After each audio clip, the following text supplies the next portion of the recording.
Okay, Chaney said he had a good opener. What is the opener? So, Mr. Briggs. Also, welcome back, Dad. Welcome back to the The pod. fan favorite. It's been, what, 4 months since I've been here?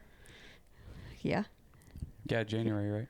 Yeah. You had a mini residency on the pod. About Yeah. 4 or 5 episodes. It went well. We brought you back. All right. Well, thanks for having me back again. Okay, what was your intro? What is your feelings about us staying in Florida? I love it. This is Okay, what I was. next one. This is what I was rooting for the whole time. I was trying to talk you guys into it. California's What- not the place to be. What is it about Florida that you like? It's not California. That's one thing I like about it. It's not hustly bustly. This is more chill, relaxed you- atmosphere here. Do you think you would have wanted that when you were younger? Do you think it's an age thing to want the hustle bustle? Yeah, I mean, I think you want to be where the action's at when you're younger, and Yeah. but that big of a city, I don't know. Yeah. Like, there's no way I would have ever went to LA. Did you ever think about going anywhere else? Didn't really have the opportunity. Got college, got a job, bought a house, got married, all by 22. Well, And like a location-based job. Like you couldn't, like, well, I'm just going to go to another police department anywhere. I mean, you could have, but well, I could have, it's kind of, yeah, it was. that seems more frowned upon in those type of industries. Oh no, I think a lot of people do that. That like the go to Chicago and be the big city type thing. I never wanted that type of stuff. No, I think where I was at was 70,000 people. That was enough for a size of a city. But does things like pay or like we talked about yesterday, the retirement, does that switch over? In state, it would have. Okay. If I'd have went somewhere else in Wisconsin, it would have carried because it's Wisconsin retirement system. But a lot of bigger cities, well, I take that back. Not Milwaukee, they're different, but they do 20 and out, and like a lot of bigger cities, it's 20 and out, 20 years and out. So then I would have been 41, and then what do you do? Yeah. Yeah. Did you ever think about leaving at any point? Or like going and applying to a When different I police was department? still in the jail, I actually took a class in computers, and then I realized I don't know what the hell I'm doing with computers, so that was the end of that. I basically learned how to use like WordPerfect, which is like a We don't even know what that is spreadsheet, now. word process. It's like a Microsoft Word, Oh, okay. but it wasn't. There were no mice or there was no icons. It was all just like Control Alt 5. Oh, yeah, yeah. wow. And that brings you this up Yeah. or that. And it would like spreadsheets. You learn how to do spreadsheets. I couldn't tell you how to do them now. I can't do them, but Dang. But once you got to Janesville, you didn't think about there wasn't a time where you're like, maybe I should go to somewhere else, even Nope. just like a different police department. no. And they say like once you hit that 5-year mark, you better get out then, because after that you start getting too far into seniority, and then your pay is up there. So to go somewhere else, now you're starting at the bottom of the pay scale again.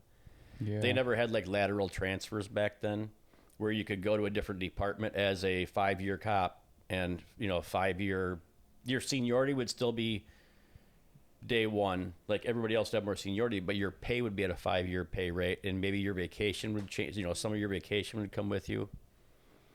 Gotcha. But no, I would have loved my job up until maybe 5-6 years into it, on the street. So that would have been 10 years into my career. Yeah.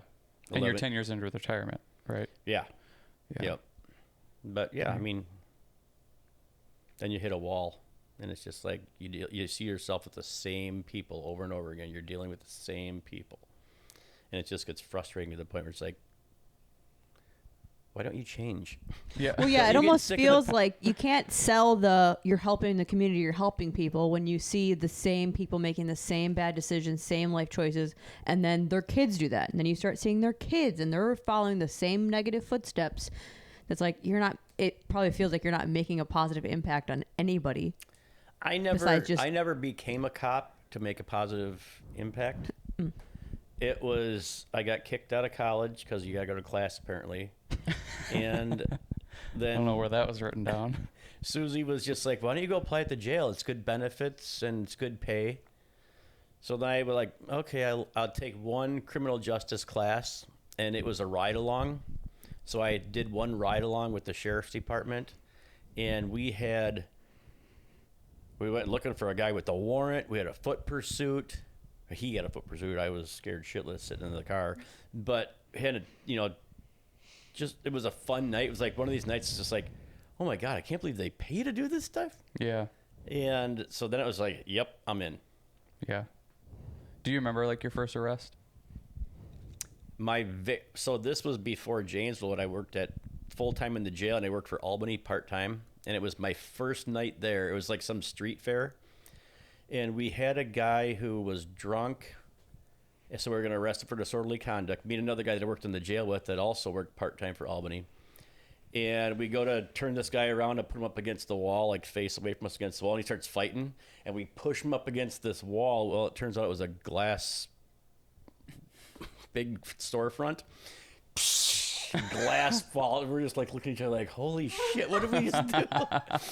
And then he found weed on him. We're like, okay, we got weed off this guy. It was like, yeah, very little bit. We just thought we were so cool. Yeah. Like, we just did a drug bust too. Yeah. And so then I had to take the guy to jail, which was in Monroe, so like 25 minutes away.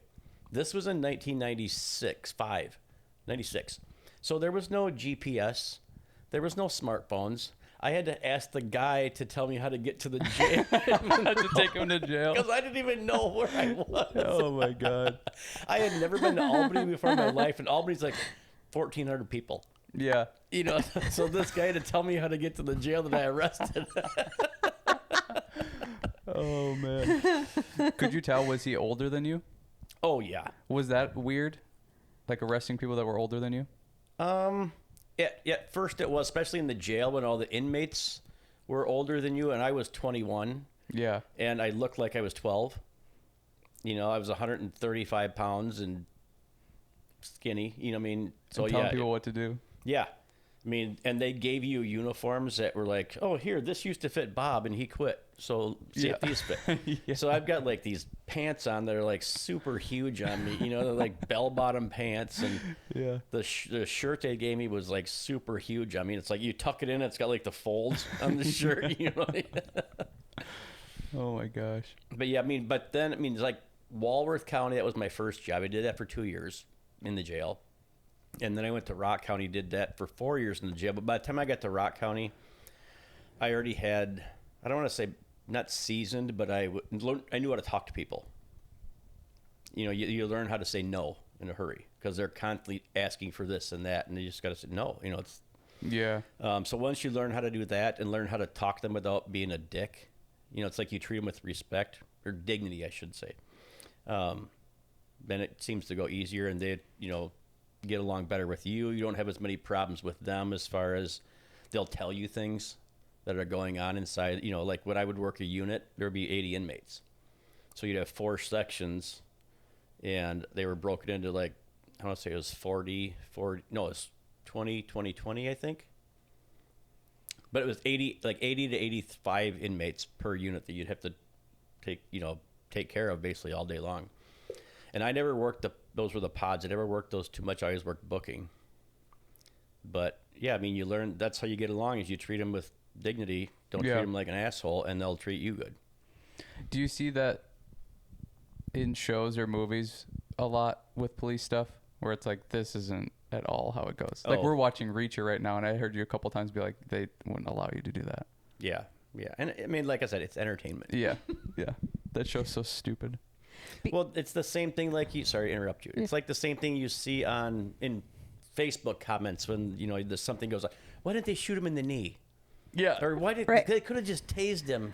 He wasn't going to shoot him. How do they know he was going to? It's like, that ain't how it works. Yeah. I've probably said this story so many times, so I apologize. But I remember we were in like some civics class in high school, and me and Noah Arneson were in the same class, and we were going through like a debate of, if this is happening, what would you do as a, just a standby person and what should the police officer do and all of that kind of stuff. And we were like, had to watch a video and then analyze what you would do. And everybody was like, they shouldn't have shot to kill. Like they should have been basically just like shot him in the legs. It could have slowed him down.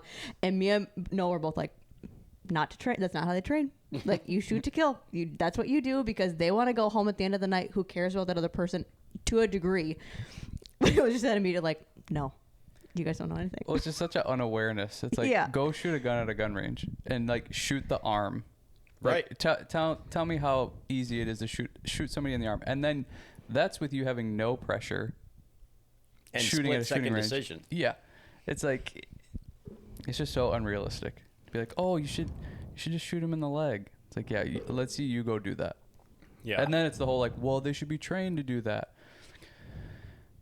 Sure, but again, it's so under pressure. It's so split second.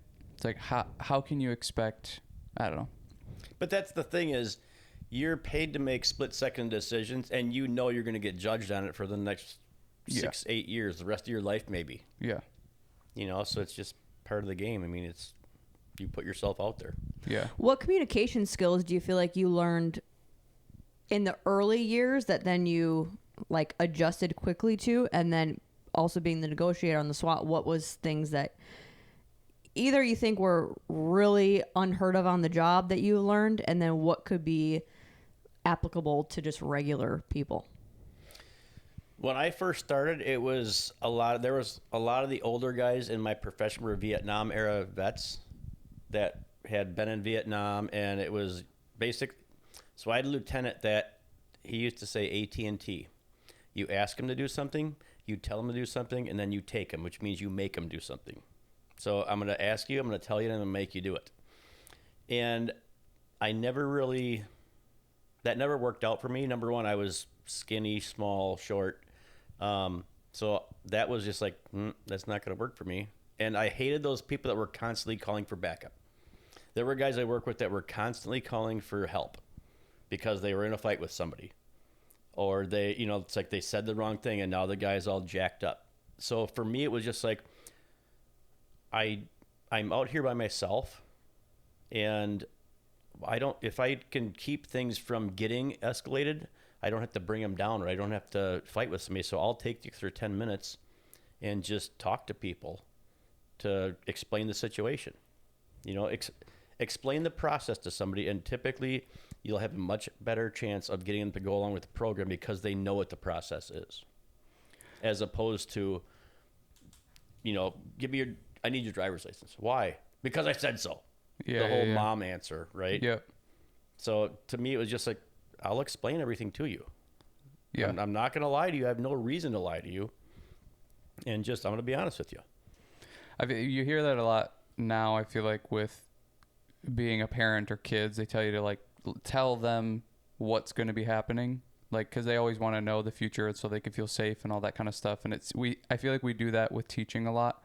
Like, I remember going through sports or even just school, and it's like you'd ask something and the teacher would say that, just like, don't worry about it. Like, you'll see. And it was always just kind of like, okay, fine. There's not that big of a deal, but it seems like the kids are way more well-behaved at the studio when they come up and ask and like, what are we doing next? So you just tell them what we're doing. It's like, why does it need to be this big secret? This is just because you maybe don't know. You're unprepared. So you're like, just don't worry about it, because you're trying to scramble in your head of like, what are we going to do next? I don't know.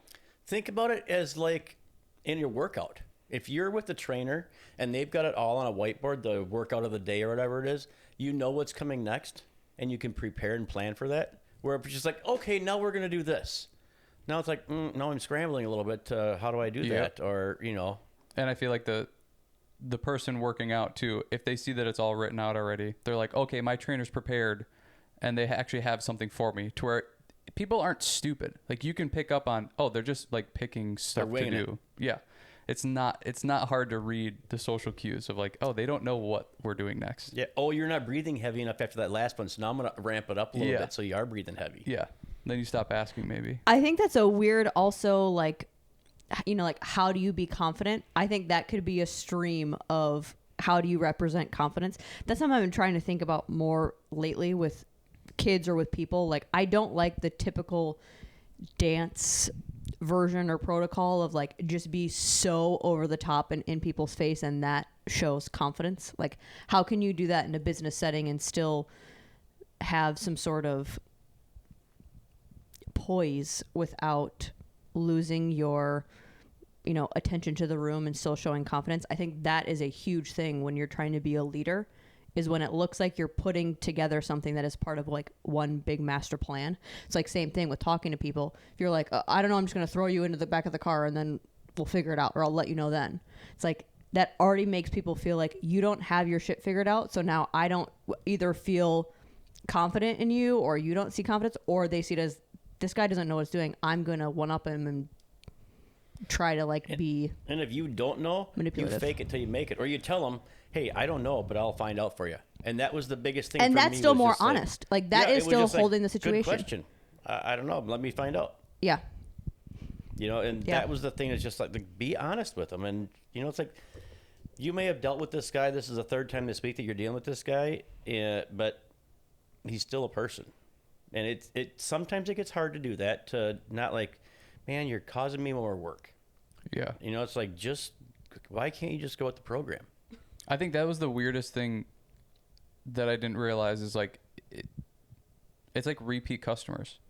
For some reason, I had the assumption like you're just always dealing with new people or different things, but it sounds like it was more you're dealing with the same people all the time.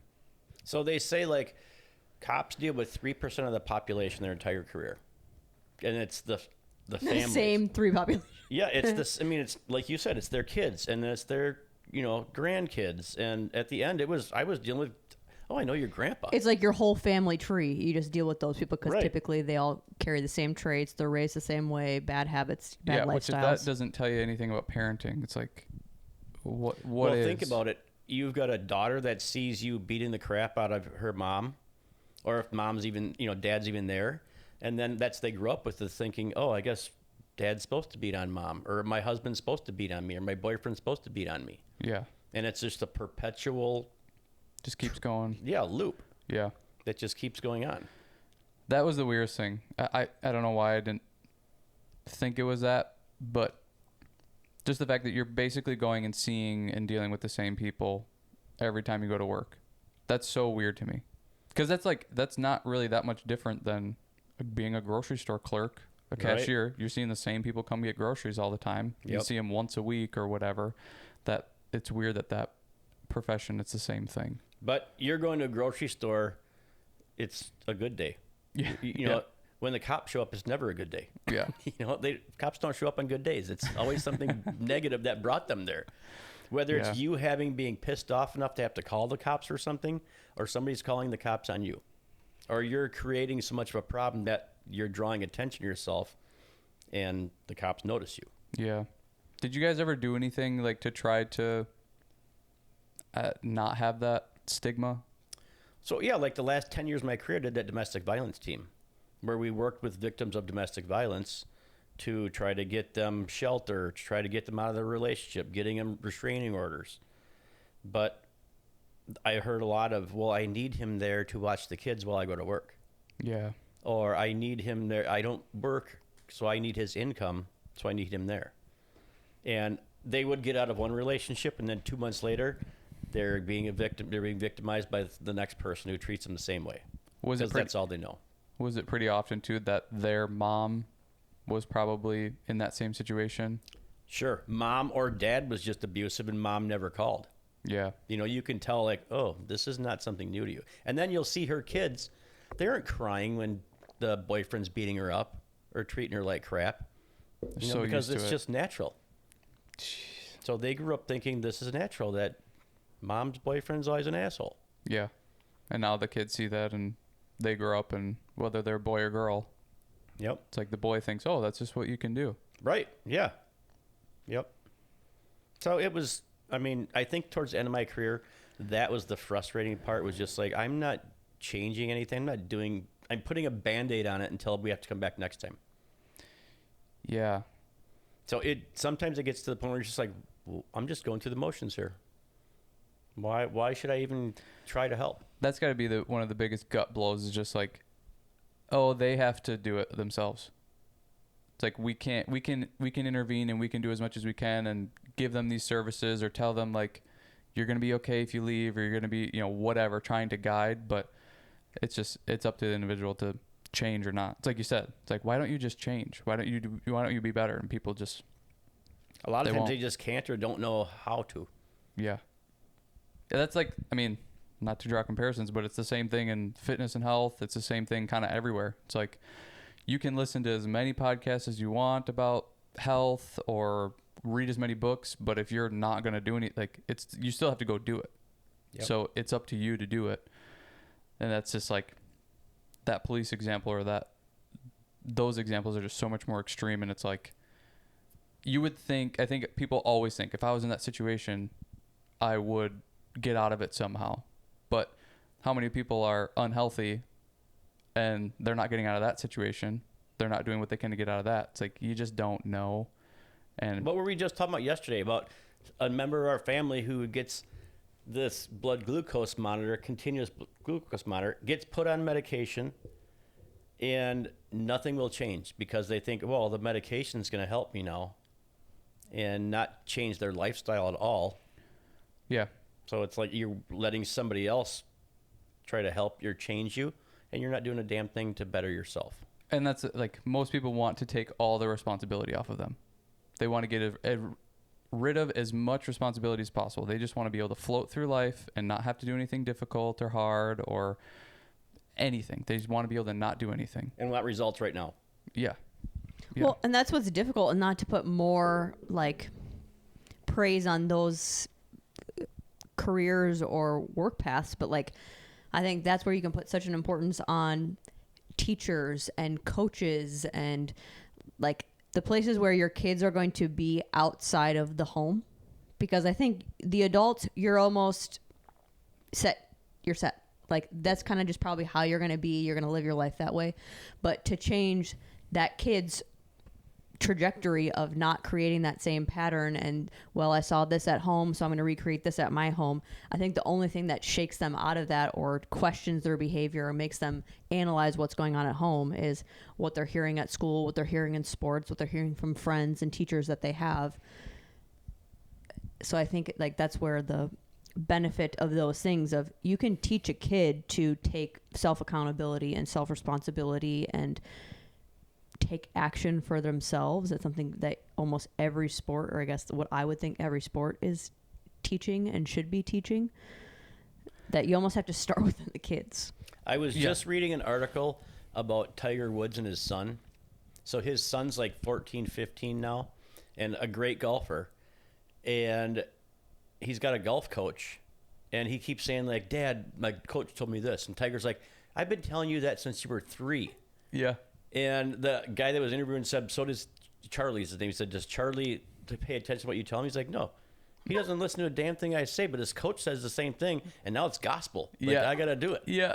But so it's that whole, you don't listen to what your parents are telling you all the time, but it's this person that maybe a mentor to you or somebody that you look up to outside the family that's like, oh, yeah, that makes sense. Yeah. It doesn't matter who your dad can be freaking Tiger Woods, right. and you're not going to listen.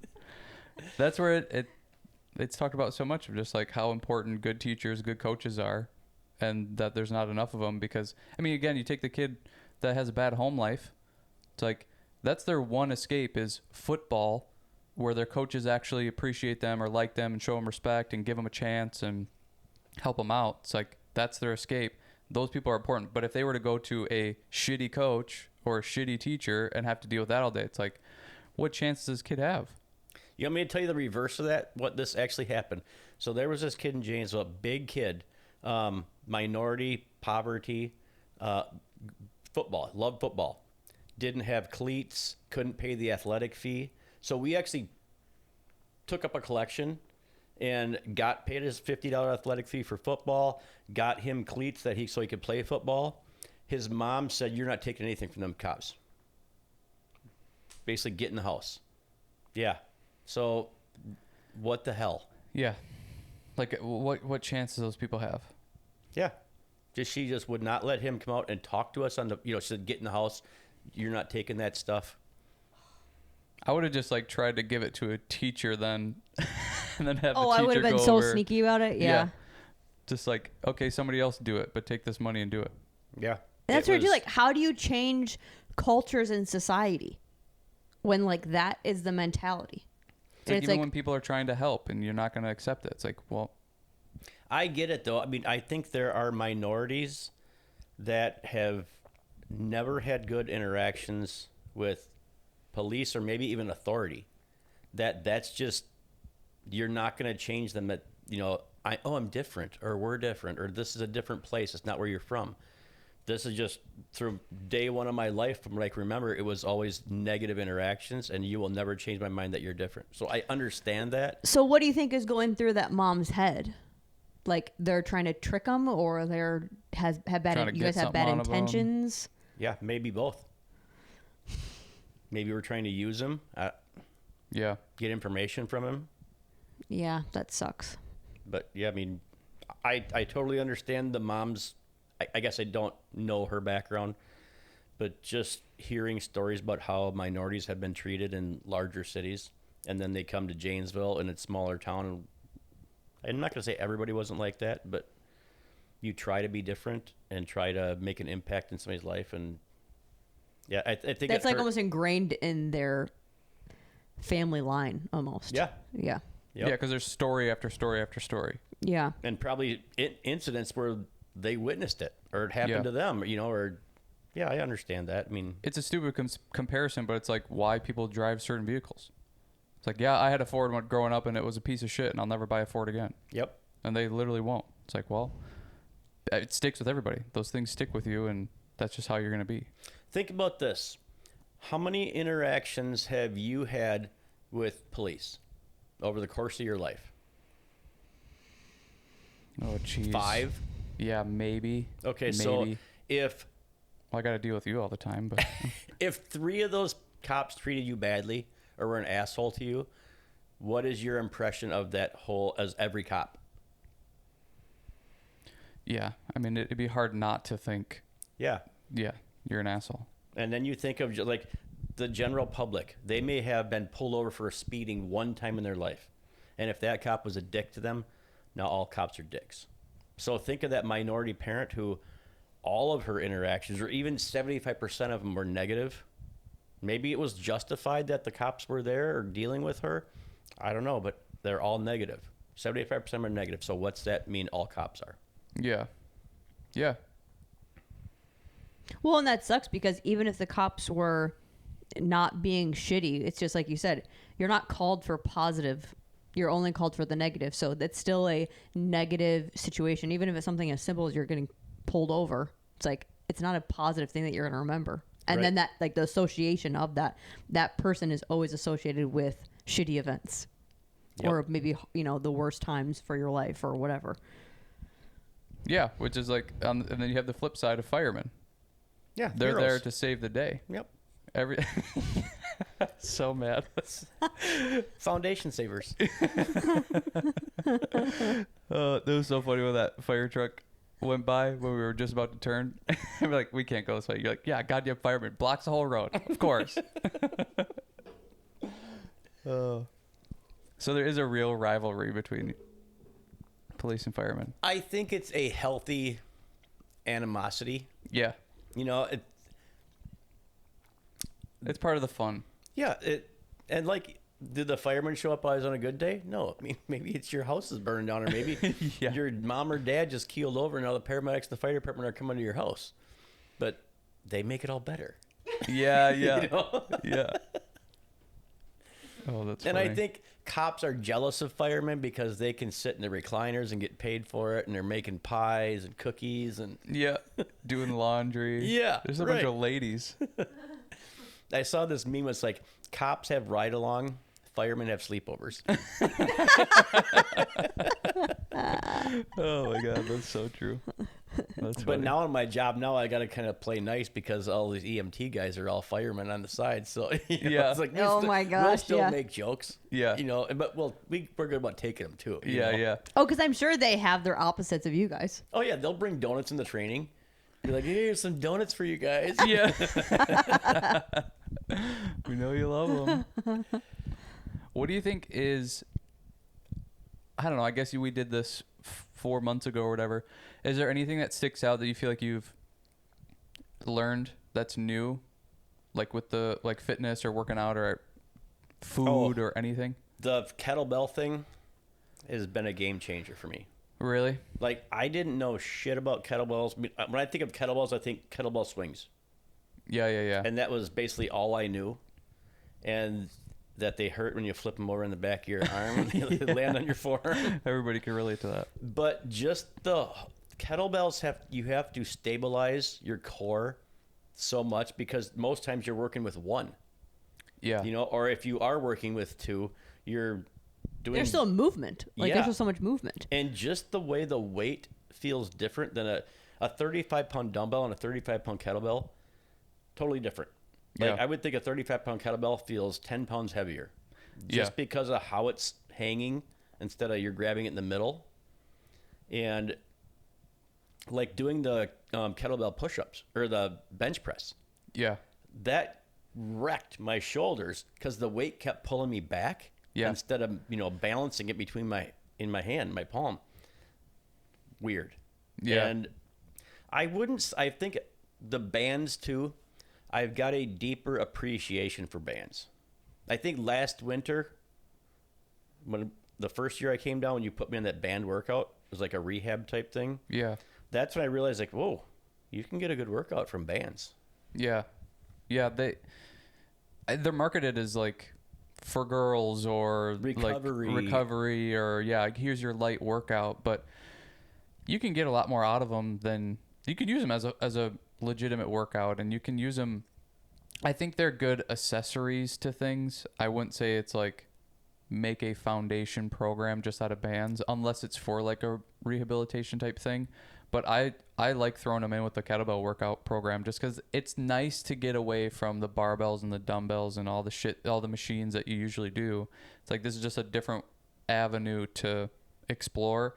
But as well-rounded as kettlebells are, sometimes you just want to do some tricep extensions just to get a little bit more tricep or whatever. And I think that's where the bands are nice. Yeah. I mean, the kettlebell, not just kettlebells, but that kettlebell program, but doing sets of 20. I was like, holy crap, I am out of shape. Like, my cardio is terrible. I was like, was that a twitch in my heart? Because I'm like dying trying to catch my breath. It was like, you ever have that where it feels like electrical shock in your heart? And I'm just like, I was like, is this my arm going numb? Like, is it tightness or am I just out of breath? Yeah.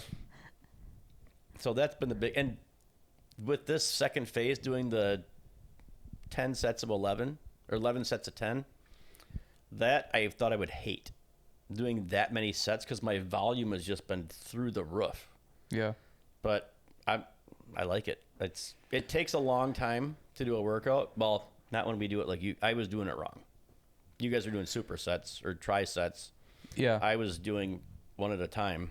Well, and I think that's what's nice about, any program really is like you can change the entire program by rest periods, by just changing the tempo or rest periods of stuff. So it's like the way you've been doing it isn't wrong. It's just a different version of how to do it.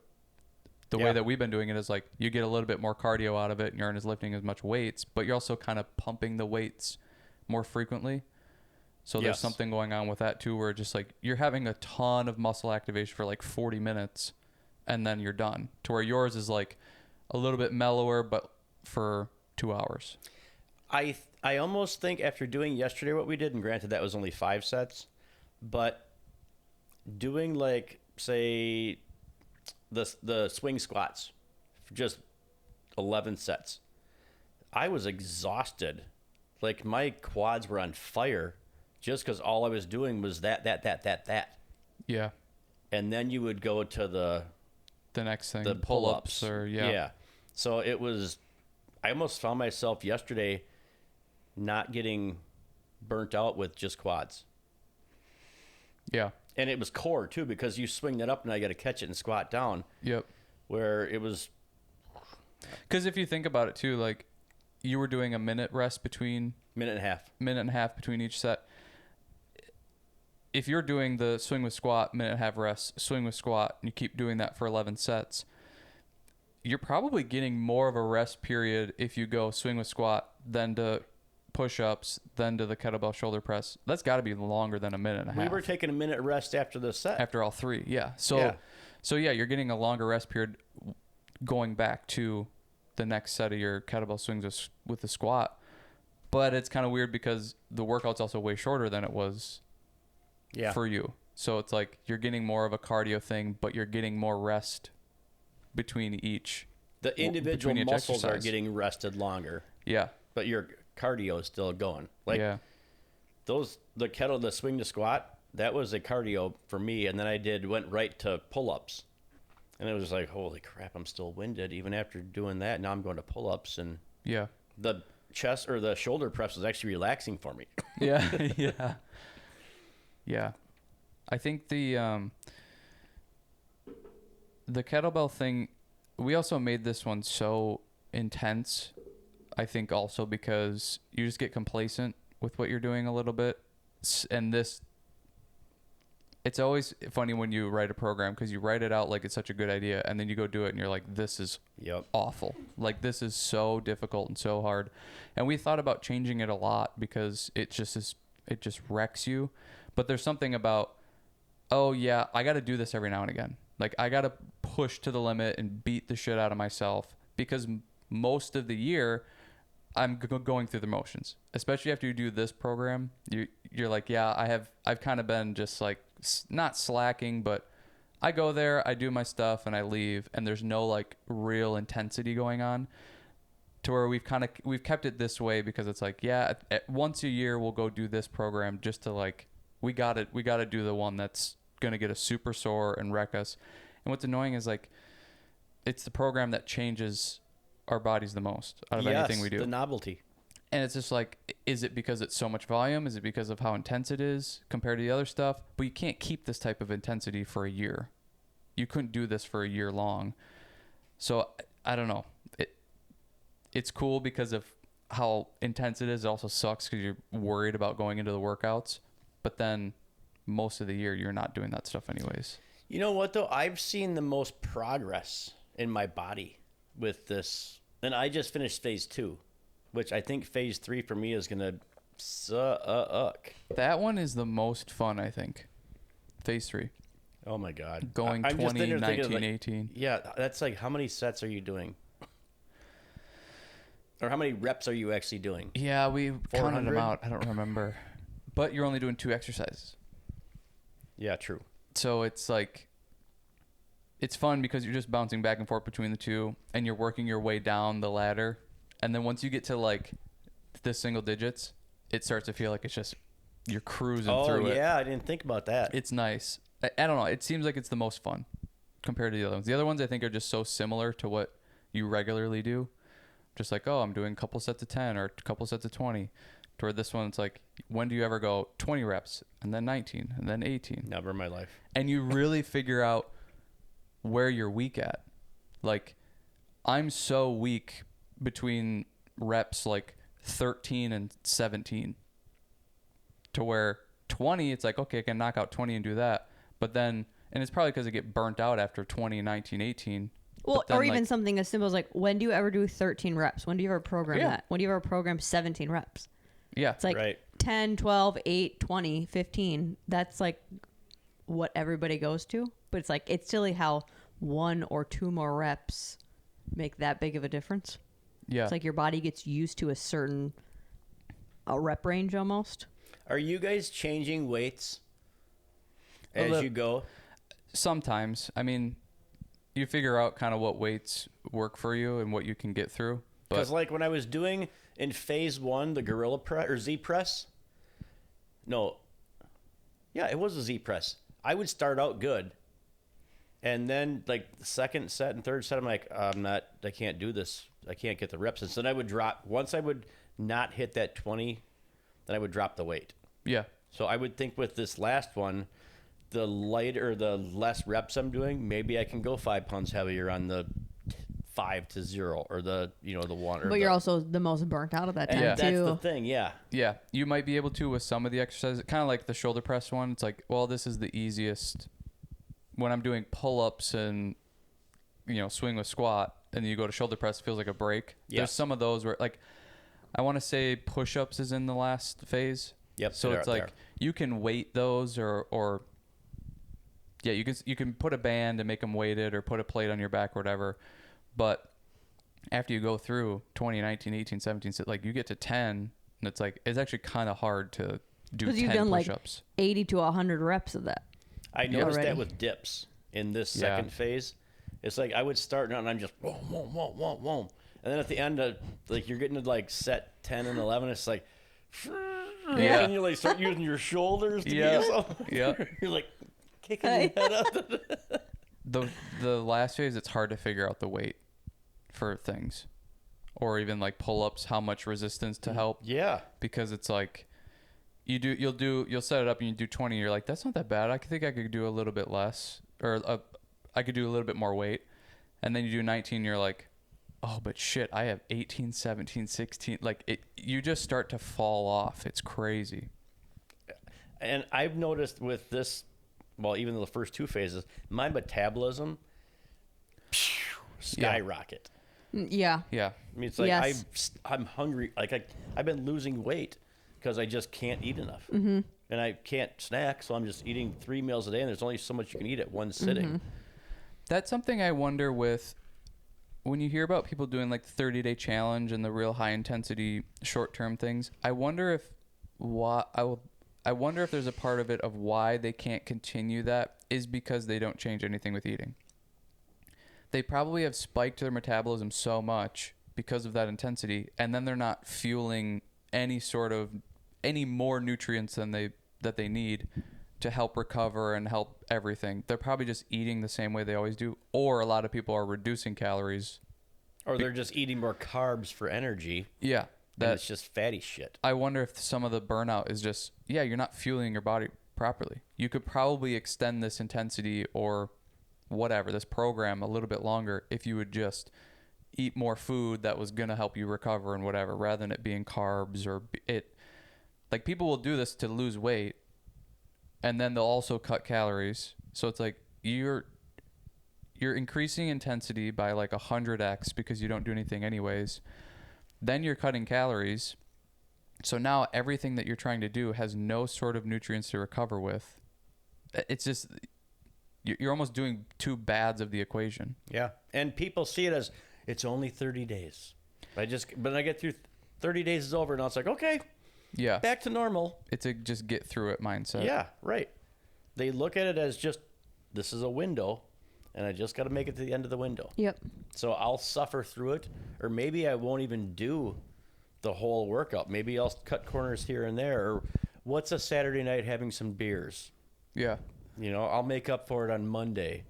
Well, Yeah. and then I think those people, like, their mindset is, we can't even get through 30 days. I'm not, like, why kid myself that I could keep this going? Like, I couldn't even do the challenge. Yeah. And Well, how it's much like, does because your you start off body way too really hot. change in 30 days? Well, right. And I think that's where people get done with the challenge or they get done with the 30 days and they haven't changed your eating. So you literally just increase activity, didn't change anything else. Now you get done with the activity and now you just go back to normal. It's like, of course you're going to put the weight back on. You didn't change anything. You just went back to whatever you were doing before. It's like your body can't change in 30 days, but if you're intentional with it, you can create a habit and a routine in 30 days. Totally. So- and that should be the focus. So here's the thing then. I know I do this a lot. I badmouth the 30-day challenges or the people that do the 30-day challenge or in the 30-day challenge and they still eat like crap. Or they're going and lifting up 5-pound weights and doing them for 30 seconds instead of tiring themselves out. And they'll never increase that weight the whole 30 days. It's like the people are just going through the motions. Yeah. What is the better way to handle resistance training? I mean, if you're doing 30 days, things are bad, your diet's bad, you're not working out optimally. I realize that's a lot. That's 3 big animals. What would you say is step 1 for those? You go first, then I Food. can go. Let's start with food. What's step 1 for A1 beginner? If this is an educational podcast, Well, I have my answer, but I don't. You could go. I wouldn't even start with food resistance training or working out. I would ask that person, what are you most excited about? Are you does food interest you more? Does exercise interest you more? Like, what is something that piques your interest even a little bit? okay, let me be your guinea pig. I want to lose 30 pounds. I want to lose 10 pounds in 2 months because I've got a wedding, whatever, family reunion, class reunion coming up. Okay, so I would ask you probably, like, what is your general activity? Do you go on walks during the day? No. What's your job like? Sedentary. Okay. What do you do for fun? Watch TV. Okay. So, I'm just being the person. Yeah. I'm So being that'd a be great. normal That'd be person. great. So like, okay, so everything is sitting down. So then maybe, okay, so I could see there's a lot that I could work with that because pretty much any activity for you could be beneficial when you're not having Yes. any. So then I go, okay, how is your food activity? Like, do you like to cook? Do you cook at home? Are most of your food like coming from eating out? No, Do we you eat at home a lot, but because, the kids love their macaroni cheese, and I love pasta, and we have hamburgers all the time Okay. and sloppy joes. Okay, so It's Sloppy Joe's. But it's hamburger, so that's healthy, right? so all of that would be Okay, we need to slow down. all of that, I'm just being me 10 years ago, 15 years ago.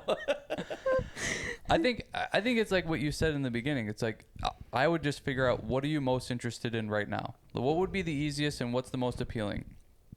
Do you like the food part of it? The activity part of it? The sleep part of it? Like what would Oh, I'd love more sleep, but I have 2 young kids.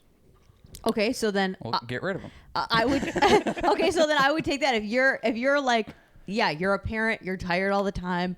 I would say, okay, let's start with the sleep. Let's, as your whole system and lifestyle and family, how do we prioritize and make your sleeping more effective? And also, let's have your kids be more effective while we're at it. Like, I would go through from when the kids get home from school, what is it? And it might be you take them to activities, they're different sports, they're whatever. You guys get back home late or whatever.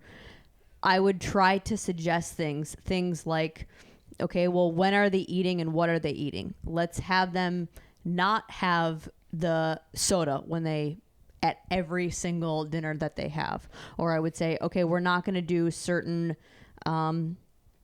like phones or lights. I'm just thinking me being the kid in this scenario of what I was doing all the time. Like not having very overstimulus activities right before going to bed. So prioritizing, I'm not on my phone. I'm not trying to be on a computer. I'm not doing things that I'm like watching TV and then immediately going to sleep. Having systems where you have to deal with the unfortunate of we're getting home late most nights. We're, probably not going to focus on the food right away because that would be a huge adjustment. So just trying to find like, okay, is there one night a week or 2 nights a week that you're not going to dance that several hours before bed you guys are... Who said dance? Well, activity. Your activity that you're doing. So in my childhood, this is what we were doing. Is there a way to make it more of a routine and something that your kids are involved with so that they can also plan and pay attention to why the routine is being adjusted and for positive reasons?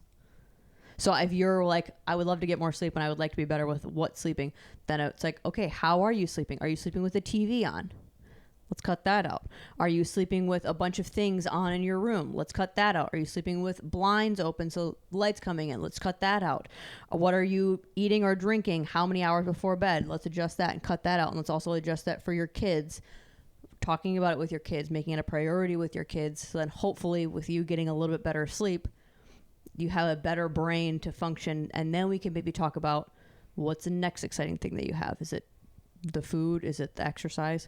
And then picking one tiny thing that you would be able to do. Like Sal was just interviewed from Mind Pump and he was like, they were asking him like, if you could change one thing in someone for fitness, what would it be? And same thing, was like, what could you do for the rest of your life? Like, what is something? And he said, most of the time, you can't have them answer that because they will be so much more extreme. So you have to take their answer and then dial it back, like, so much. Oh. But it's like, okay, what could you consistently do for the rest of your life? Can you choose one day a week where you don't watch TV before bed?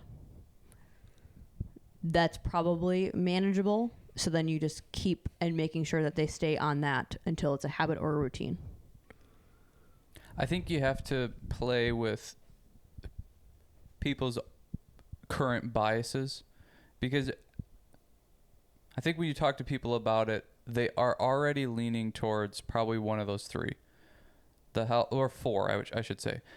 Either it's the exercise, the diet, the supplements, or the sleep. Whatever one they're most interested in, they have some sort of bias of like, if I could get this figured out, I think everything else would be better. Well, just play with that and do that, because they're already going to believe that anyways. If it's sleep and they get that dialed in, it's going to help fix all the other things, because it's like the placebo thing. Well, they already believe that. Right. So why not let's just do that with them? So I think what I did so much in the past that was wrong was like, well, no, the biggest lever is going to be exercise. So we have to make sure you're exercising 3 times a week, and that's going to affect everything else. Well, the person that I'm dealing with hasn't exercised in 50 years, and they don't want to do that. And all of our conversations are about food. And it's like, well, you're way more interested in food than you are anything else.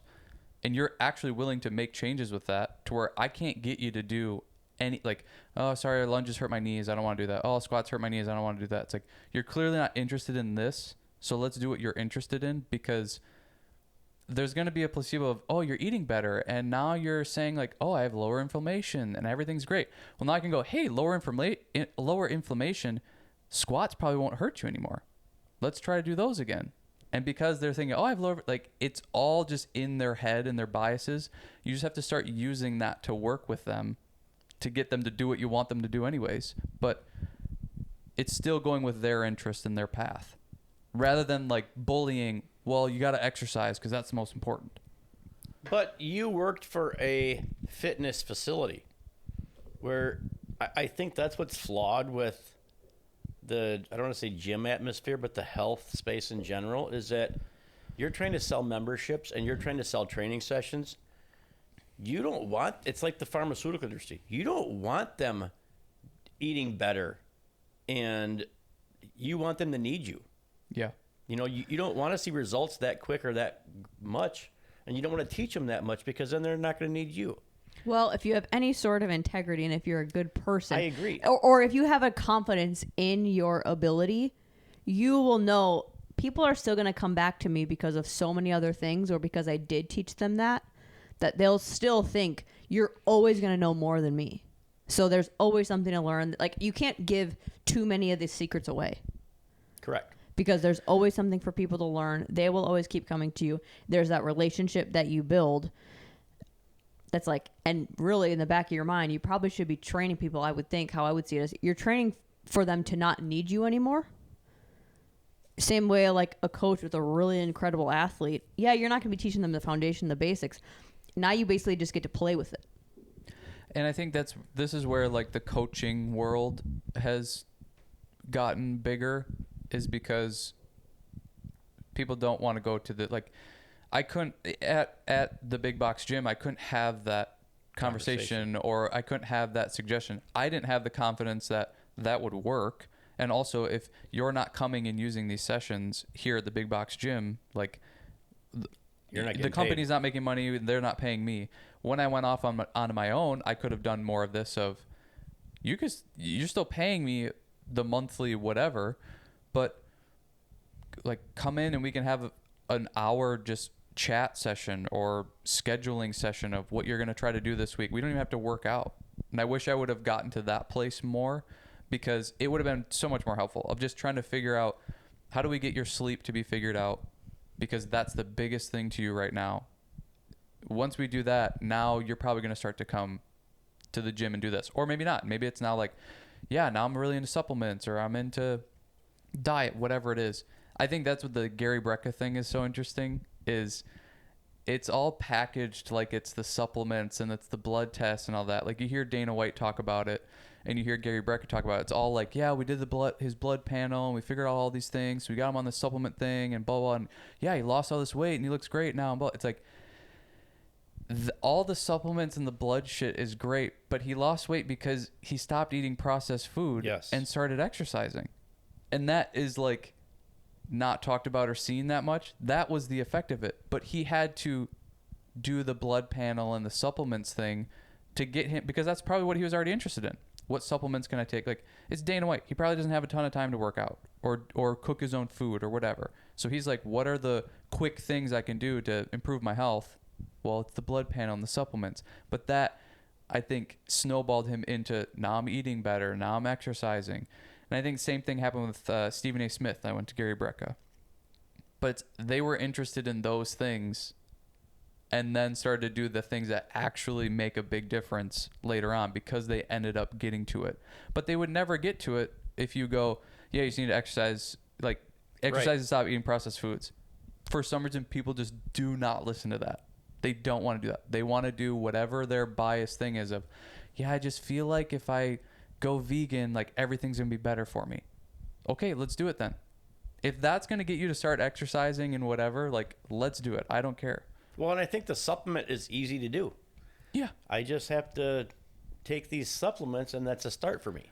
Where working out is like, I don't have an hour to work out every day. And it's the placebo.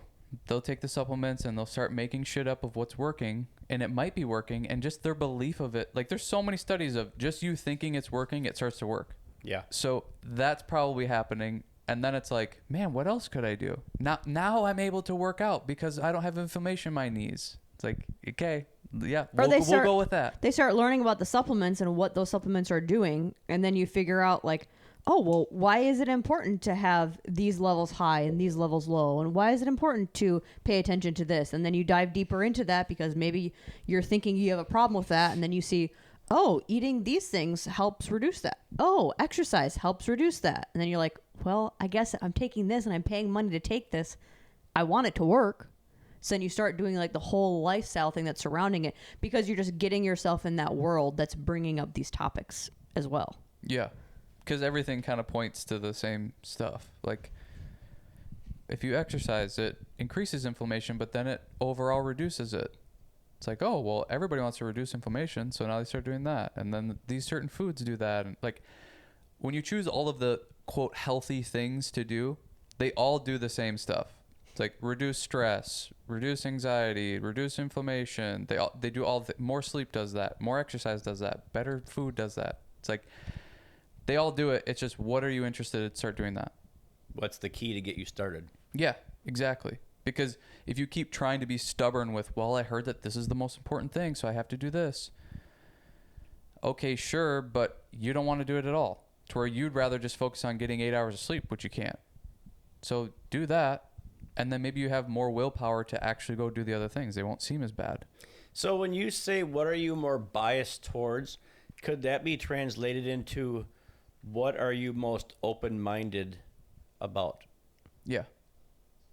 Like to realize like there are things I need to learn, and well, there are things I don't know. For like, you were already resistance training, so like intentionally we're both like, well, that's the direction we're going with you. We're gonna go with, he's already interested, he's already doing this thing. How many different workout programs and styles of lifting can we have him explore? Yeah. Then it's like, well, did you know that if you eat this certain way, that's going to help you with your gains? That's going to help you be in recovery. But here's the thing. I wonder how many people think, well, I eat healthy. I eat rice almost every meal. And a lot of people think they eat healthy like, just because I'm having chicken and rice every day. It's chicken and rice. That's awesome. Or I'm having tuna and rice every day. It's awesome. I'm eating good. No, you're not. It's terrible. Well, so that's also on a spectrum. I was not open-minded to the diet part of it until I started eating this way and seeing how things change. I thought I was eating healthy. I mean, as a diabetic, I thought I was eating healthy. I think that's a two-parter. I think, and that's what we've talked about a lot recently with just communication, is I feel like it's hard for people to change unless they are inspired, motivated, or excited about something, or they have a fear and something scares them into change. I don't think it's just like something people fall into and then they adjust their life. Like, I think it's something needs to happen that they're like, oh, my doctor says this is really bad and shit's going to happen, and then I'm going to adjust my life and adjust my eating and whatever because it's going down a negative path, or they get sick or something like that. Yep. Or what we're talking about of what are you interested in? What's something that excites you? What's something that could inspire you? Is there someone that you know that got really healthy recently and now you're like, oh, that's so awesome, I want to do that too? But I don't think people adjust their lives easily. There might be some people that are a little bit more aware and analyze and self-improve, but I think majority of people, they don't get into any of these things that we're talking about unless they are scared into it or inspired into it. Or like you said, feared into it. Yeah. Something like happened. Something has to happen or sparks them. Yeah. And when I was first diagnosed diabetic, I was just like, okay. Yeah. I guess I got to take medication. Like Grandma used to say, once you're 40, everybody's on statins. It's just like, that's what, yeah, it's once you turn 40, everybody's on a statin medication for blood pressure. It's like, okay. Oh, Erin, you're pre-diabetic. This is in my 30s. Okay, thanks. I didn't know what pre-diabetes was. I didn't know what diabetes was. Yeah. You're like, I got 10 years. That's I'm just like, well, I guess my parents are diabetic. It makes sense. It's hereditary. Well, how many times did you tell me it doesn't matter what you do? Yes. It's in your genes. Yep. You're going to get diabetes. And I'm like, no, I will not. That's crazy. I couldn't live with that. Of course, not knowing anything either, but yeah, no. That has been the biggest impact in my adult life. Well, I shouldn't say adult life. My 40s life on.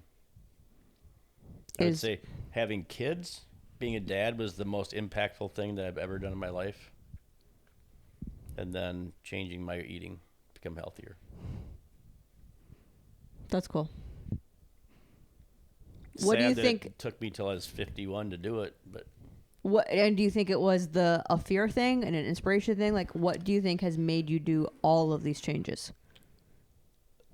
It wasn't fear because I was already thought I was eating healthy. I was eating every 3 hours to keep my metabolism going, to keep trying to gain weight, which now I look back and like that was the worst thing you could have ever done, was eating every 3 hours. I was eating crappy food. And then just this guy that I work with that just said he got diagnosed with pre-diabetes. He's like, hey, I saw this Facebook group. You should check it out. He's just like, okay. And I was like, oh, I'll try it. Maybe I can get off these medications down the road. Yeah. And then 3 months later, I'm off medication. That's awesome. It was not easy. I mean, it was cold turkey basically. But yeah, I don't know why it stuck with me, because it sucked. Like not eating pasta and not eating bread and pizza. I wonder if there's something subconscious with that. Like, you're seeing it maybe more with us, and you're surrounding yourself with, I don't know, just like that life more and hearing that stuff, and then seeing like, I don't know, maybe you had almost like that change of mindset of like, oh, I can actually do something about this. Like, it's not like, oh, I'm just shit out of luck. I saw it as a challenge. Yeah. It was just kind of like, yeah, let's see if you can do it. Yeah. Because before you showed me those pictures of how fat I was, my face was, I was like, I didn't think I changed much for my looks. I mean, I knew I lost a little bit of weight, like a couple pounds, 10 pounds. But yeah, then I saw those pictures. I'm like, man, I was a fat bleep. Bleep. Well, it's just you looked unhealthy. Like, yeah, you but just I thought didn't I was look healthy. Yeah. Yeah. Yeah. But I attributed healthy as looking strong. And I would always wanted to be bigger, so being a little fluffy was just size. It was cool to wear a large shirt. Yeah, because it actually fit me nice. You know? It wasn't being stuck between a medium and a large. Yeah. What do you think's the next challenge? I don't know. I think I'm still learning this challenge. The eating thing. And it's not the eating part, it's the preparing food that I just despise. My meals suck just because it's so generic, because it's quick and easy. That's been the story of my life, like just quick and easy. Let's just go to the drive-thru. Let's just go to a restaurant and have somebody else cook it because we got things to do. And that's still carried over that I'm hungry, I want to be eating in 20 minutes.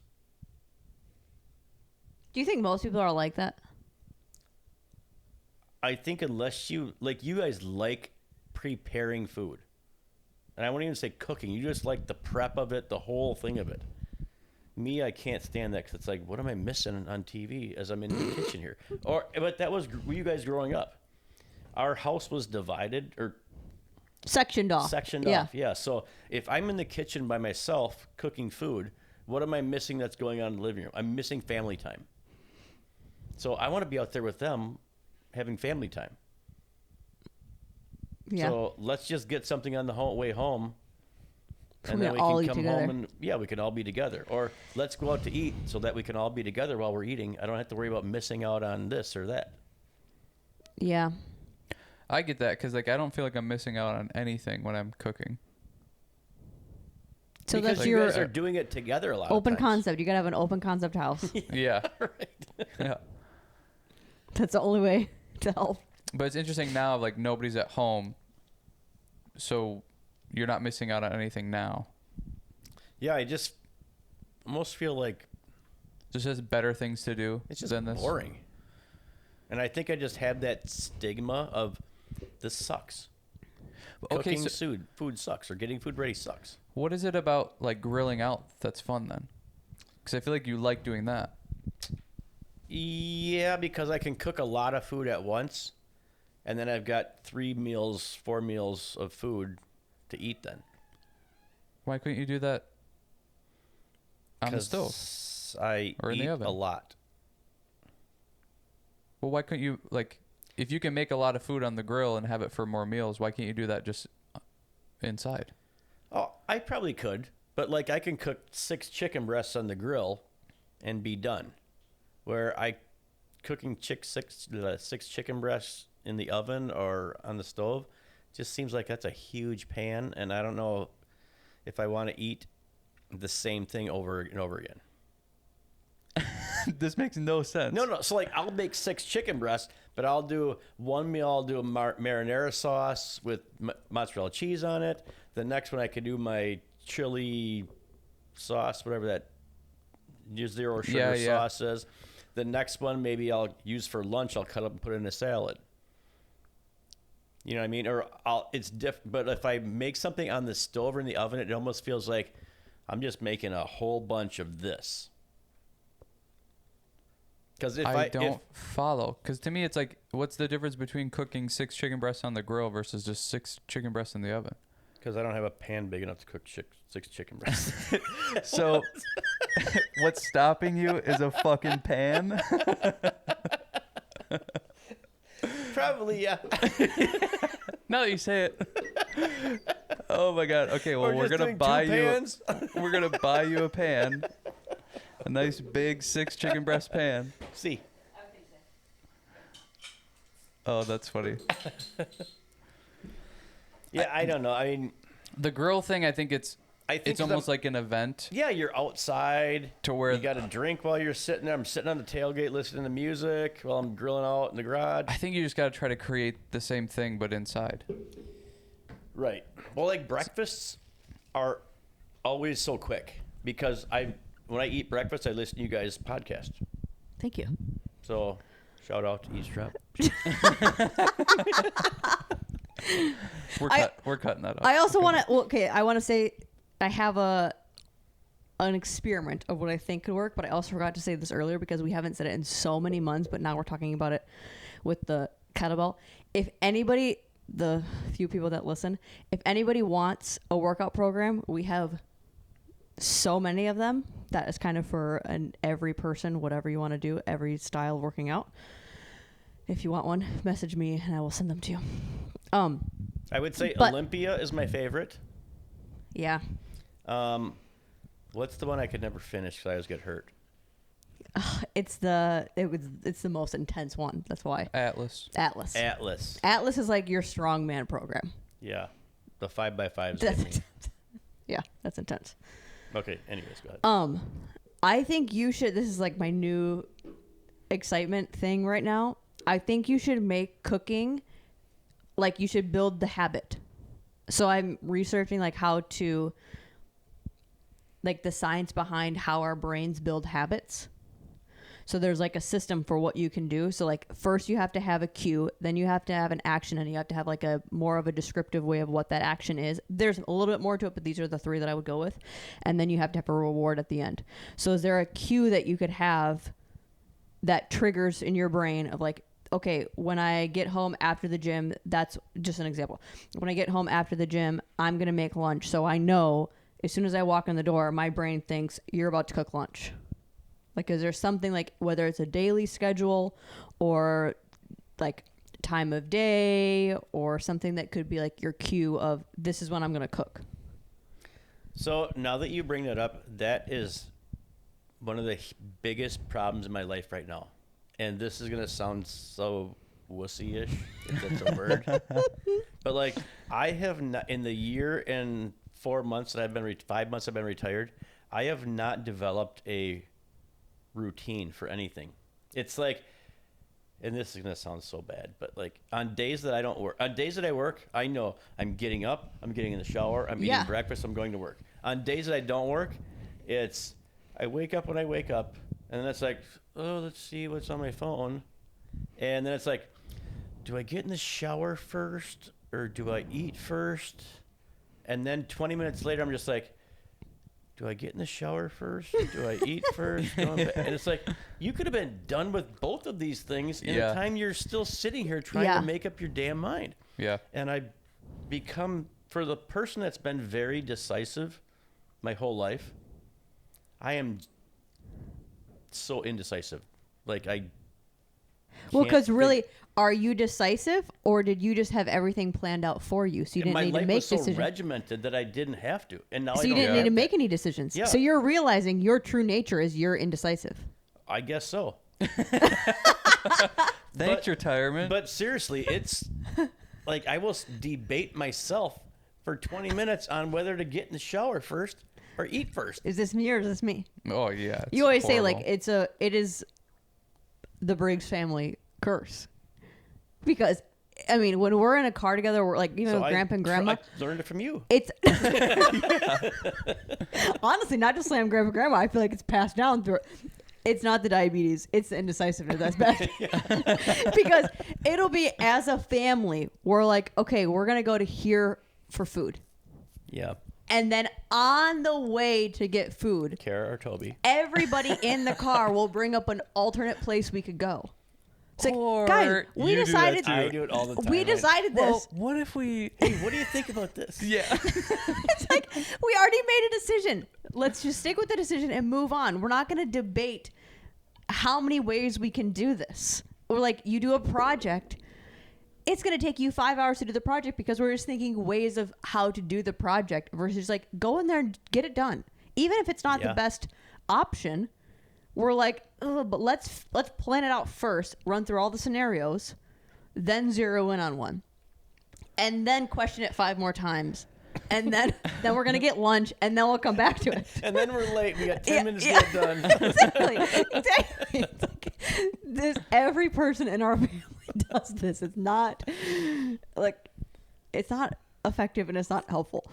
So I think, you're realizing like you're actually a very indecisive person that has thrived off of a schedule. And we talk about this all the time. School and sports serves you this perfect planned out curriculum and pattern and routine that you have to just slip into, that then you become an adult and you need to make all those decisions for yourself. Sometimes you have a job that does that for you and you just kind of have to cater your life around that or your kid's schedule. And then you're just locked into the whole day of everything is planned out for you again. So maybe this is your first time experiencing you have to create your own effective day. Yes. So like, okay, do you like having the go with the flow or do you want more of a schedule? So I think my issue is having enough things to do to fill a schedule. And I know that's oh, sorry, bad problem to have. You know, it's like, woo, quit complaining. But yeah, we kind of deal with that. I mean, yeah. I like the routine part of life.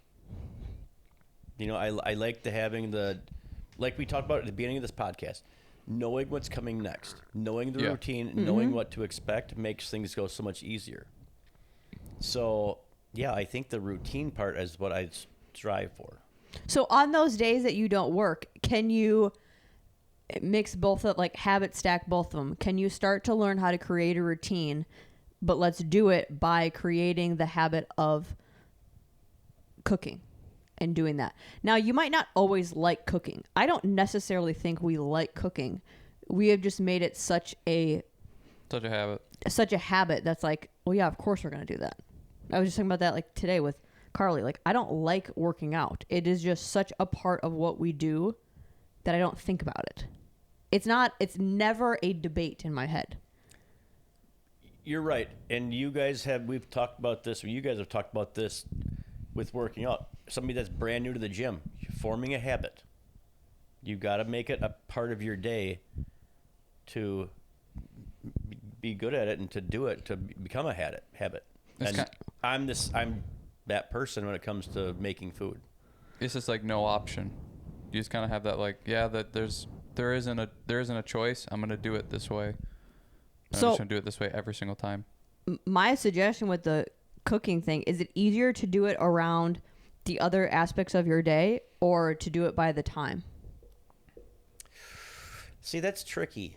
On just on your days off. I know, because this time of year, I may be golfing at noon, or I may be golfing at 2. I may be, So maybe more around your activities? Yeah, I would say for sure. And every day you eat 3 times a day? Like, you will make that happen? Guaranteed. Okay.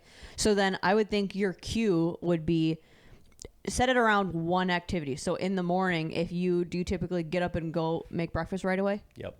Okay, so or take a shower. Okay, so but now, like, make that choice of, like, it's not either or. This is what I do every day. Yeah, I gotta get up, get out of bed, eat. Okay, so if then that's like on your work days, I would keep it the same as the work days. Oh. So then because make then you that don't your have to, cue. you're not flipping back and forth. Then I need to do shower first. That's what I would do. I can shorten breakfast. If I'm running late for work, I can't shorten a shower. Getting ready. You know what I mean? Okay. Yeah. So shower's gotta be first. So then I would have that be your cue, so that your brain starts to recognize the pattern of wake up, shower, food, and do that every single time, like the same step, same protocol.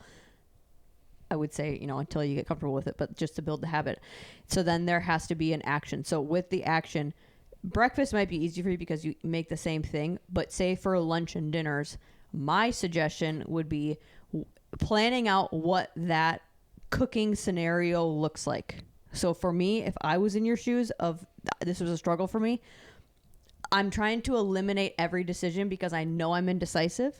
So what's going to cause more, I don't want to cook? It's going to have to be, I need to know what I'm cooking so that I can walk into it and be prepped and ready to go, versus now I don't want to cook and I have to make a decision. Right. Like, again, it seems so petty and stupid, No, but yep. It would overwhelm me and piss me off. And then my translation of emotions to that activity is pissed off. I have to make a thing. Yes. So whether it's even the night before, I'm going to go, okay, these are the things I'm going to do for lunch and dinner tomorrow. Or 3 times, say I'm going to cook 3 times this week.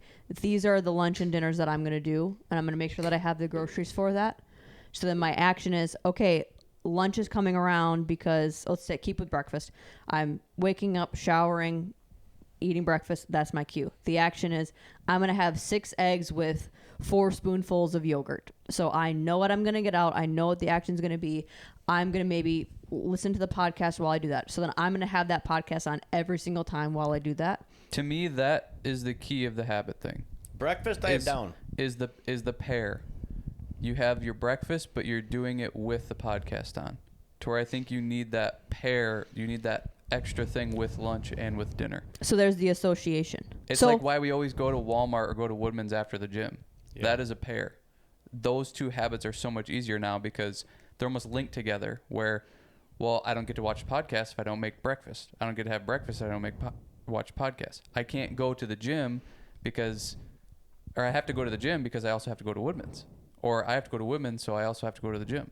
It's like they're connected, so you have to do both of them. Yep. So say for lunch, since you kind of already have breakfast down and you do that, let's do a trickier one for you. So say lunch or for dinner, which one do you want to do? Lunch is typically chicken and salad or tuna and salad. Okay, so let's do it the harder one, dinner, where you maybe have to be a little bit more creative with what you're cooking. Yeah. So what do you think could be an appropriate cue for you? Hunger. Like, is it a time? Do you eat at the same time? It's random. I could eat dinner at 5:30. It could be 8:30. Does work affect the time ever? Very much so. Very much so. So what or could be... like, what if my tea time is at 2:30? Now I'm getting home at 5:30 or 6:30. You know what I mean? Does work usually push it later? Yeah. If I work, it's usually till 4:30, 5 o'clock. Because I would say, like, I would pick the same, just like the shower first. I would pick it the same time that you could eat every single night, no matter what happens. Yeah, and that will be hard to do. So then maybe if you can't do a time, could you do like once you're home for the night? So like even if you don't go out golfing and you're home all day, let's say, kind of like this is our nightly routine. Like for us, we're not really going to start doing dinner until we're like done with work, done with the day. Because once dinner hits, almost like our cue and our habit is we're settling down, we're going to watch TV, we're going to like be... No, that makes total sense, and that makes sense for me, so that you come home from wherever you're at, and don't sit down. Okay. Now you got to do supper. Okay. Because when I sit down, then it's just like Then power down. So Yeah. if I don't sit down, then if I keep moving. Okay, so if you come home, so that's your cue. You're home for the rest of the night. You're home for the duration of the day.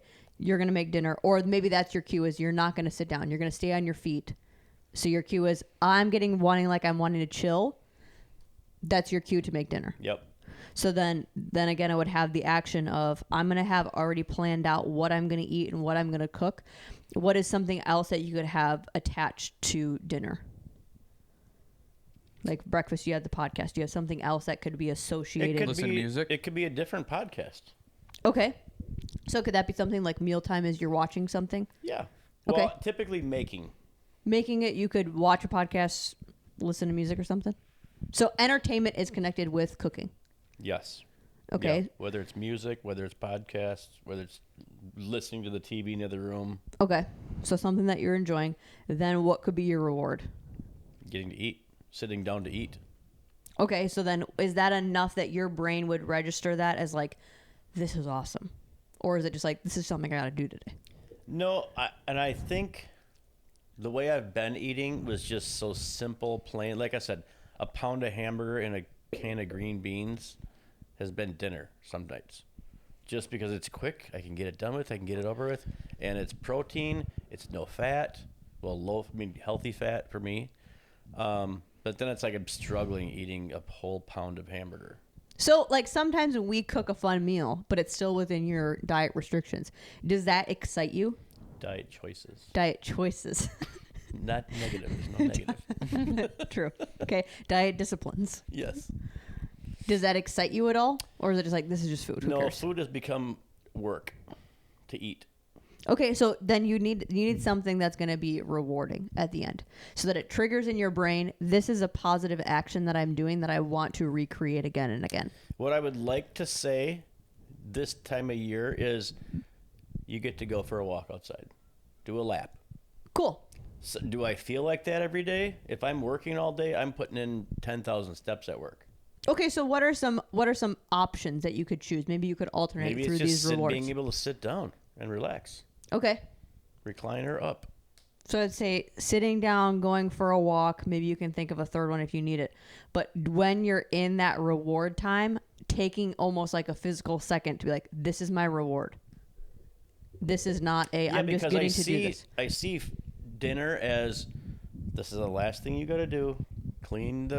load the dishwasher, whatever you got to do, and now you can settle down. Now you can just like, now it's brewer game, or now it's, you know, whatever show I want to watch, or something like that. It's like, now I can relax.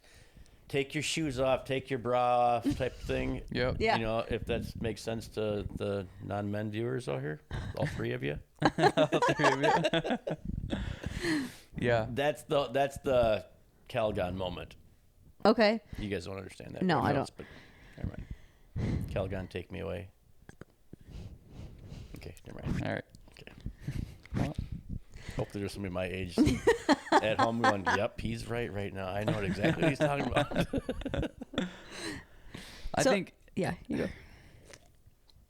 I think it's hard with what you choose to eat too, because like, is there anything that is exciting for you to make that also is within your health choices?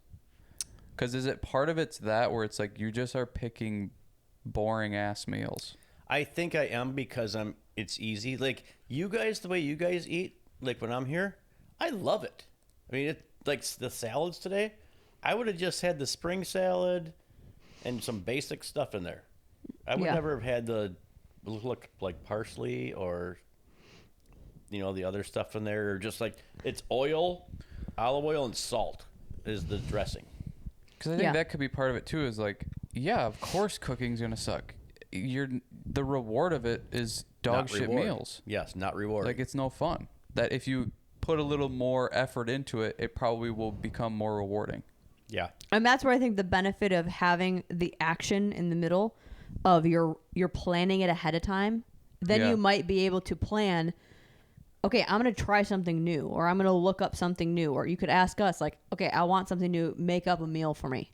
That then you can plan when you're not in a, oh, I got to cook right now, what's the easiest thing? It's like, no, I planned this elaborate meal yesterday, just like a workout. You go in, you're like, I just have to do whatever is on the sheet. I'm not going to go, well, I don't really want to do that today. It's like, you don't have that option. So that makes total sense, right? You have to like program your food. It's like going into the gym without a program or a plan. You're going to choose the easiest things that your Hell body is yes. going to be See, that- smooth sailing. And then you're gonna Ding, leave. ding, ding. That just light bulb went off right there. Yeah. You're gonna leave and go like, that workout kind of sucked, because you just threw something together. That's your food. Because there was no goal in mind. There was no achievement. Yeah. I was just in there wandering around aimlessly doing this and that with no plan. Yep. That's your food. That's the meals. Right. Yeah. It's like, oh, this is just kind of whatever. And the same way that you run a program and then you see the results, that's the same thing with food. When you know what you're doing or have a little bit more planned out, that's when it's fun for us to cook. Because it's something that's like, I'm actually excited to eat this. Like our dinner tonight, I am pumped to eat that. So I'm going to be more apt and excited to cook it. Because then it's like, oh, I know all of that work typically ends up in this reward most of the time. So then I just have that new stigma with cooking, because like, oh, if I put in this work, it's typically way better than what we go eat out. It's cheaper. So it's associated with a positive what I get back. So now I have this whole new mindset about putting in the work to have to cook and blah, blah, blah. Yeah, like the meatballs that you guys make, like the pork and hamburger and then the onions and the peppers in there. I made those 2 months ago maybe, and they were great. And I was just like, see, this didn't take that long. And it was just basically like the longest part was cutting up the peppers and mixing the hamburger and the pork, and then you're throwing it in the oven. So it's just like, Yeah. Well, and even that, like, I think in order to break that cycle, you have to then start the habit first. But that's why I like the fun action aspect of it, because I don't really care if things take a long time. Because typically I'm watching a podcast or we're talking or whatever. I'm having the action that's attached to cooking also fun. So it's like, I don't really care whether I'm cooking for a long time or not, because I'm watching something fun. Well, and I think that's the biggest complaint about cooking too. A lot of the time is it takes so long. And I'm always like, okay, and? Well, I want to do other things. And then the dick in me is like, do you realize how childish that is? Right. You're going to sacrifice your health for, I want to do other fun things? And it's like, and what even is that? You sitting down watching TV?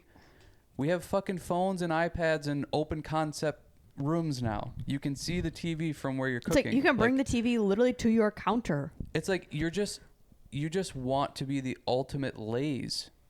And that's the thing. Because I will choose baking food over cooking on top of the stove, so I can put it in the oven and go sit back down and watch TV. Yeah. To where it's like, it's Am taking. I wrong for this? It's taking a long time. The ultimate laze. I will be using that so much now. I don't know. I don't get it because I'm like, you can see the TV. It literally is like you just want to be able to not do anything. Yes. And that is like, hey, grow up, huh? Yeah, like, right. This is crazy. I mean, there's people that won't cook, like TV dinners. They don't even want to put it in the oven. It's got to be in the. It can't take more than 20 minutes. Right. It's going in the microwave. It's like, and your health is worth that. That extra 20 minutes, 30 minutes, maybe an hour of cooking. Well, like, health and also your enjoyment of what you're putting in your body. Like, food is fun if you put in the time. It's like the best meals that we make here are the ones that take the longest, but they're the ones that are most fun and most enjoyable to eat. Well, because they're like throwing veggies and meat in a bowl. It's like, yeah, that took 2 seconds to make, but it's also like, I'm not pumped to eat it. And that's when we make homemade tortillas, a homemade pasta, cook all the meat, cook all the veggies, make sauces for all of it. It's like, that's going to be an hour plus affair, but it's going to be kick-ass when you eat it, and you're going to be pumped about it every single time. And you're not looking at the next time you make it like, oh, it's going to be an hour. You're just thinking about how awesome it's going to taste. You guys are completely on point there with, I don't enjoy eating because the food sucks. Yeah, it is a chore. And so I think there is no reward. There's the at the end human psychology thing of like, we're just wired to when things are more effort, they're more rewarding. To where if you make everything so minimal effort, you're not getting any reward ever. Like, what's rewarding about grabbing the spring salad, throwing it in a bowl, olive oil, salt, and eating that? Right. It's so quick. There's no effort involved. There's no reward at the end.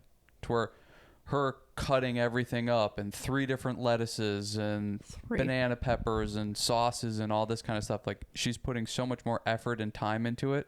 It ends up being that much more rewarding. And with stuff like that, you put more time and effort into it, it's going to be better. So you're getting 3 major things of effort, quality, reward that gets heightened every time you choose more of that. So just keep choosing more of that every time. That's why we have cast iron pans. That's why we go walk and get the mail. That's why we do all these things that take such long times, because the more effort you put into it, the better it's going to be, the more rewarding it is. Yeah, and you're right. Remember when we used to have Thanksgiving with just me, you, and Kara? And I would make a turkey and make the mashed potatoes and make everything. It was just like, that was so awesome. Yeah. Because I created something that I am not a chef cook, even close to that, but I did it. Yeah. Yep. And that rewarding part, that totally makes sense. Yeah. Yeah. And you can have that every day. Yeah. And it does. Like, I don't think that reward dampens, because then that reward, it might not come from the same, like, wow, that's so cool, I cooked this and that's out of my wheelhouse. It then turns into, this is really cool that this is in my wheelhouse. And like, now this opens up to so many other things that I can explore with food, just like fitness. Your advancement level goes up. Now you can try so many more things. You can try new workout programs. You can explore with new things. Same thing with food. Same thing with anything. But then it's also I get to experience the joy and the comfort of this being a structured routine of mine now. I now never have to think. I never think about cooking. I shouldn't say never. Majority of the time, I don't think about cooking. Once in a while, we're like, I just don't want to cook. But most of the time, it's more just we want to have a crazy go off the walls food thing. Yeah. We're craving Culver's or whatever. But we don't really have to every day or every meal that we come to like have that battle.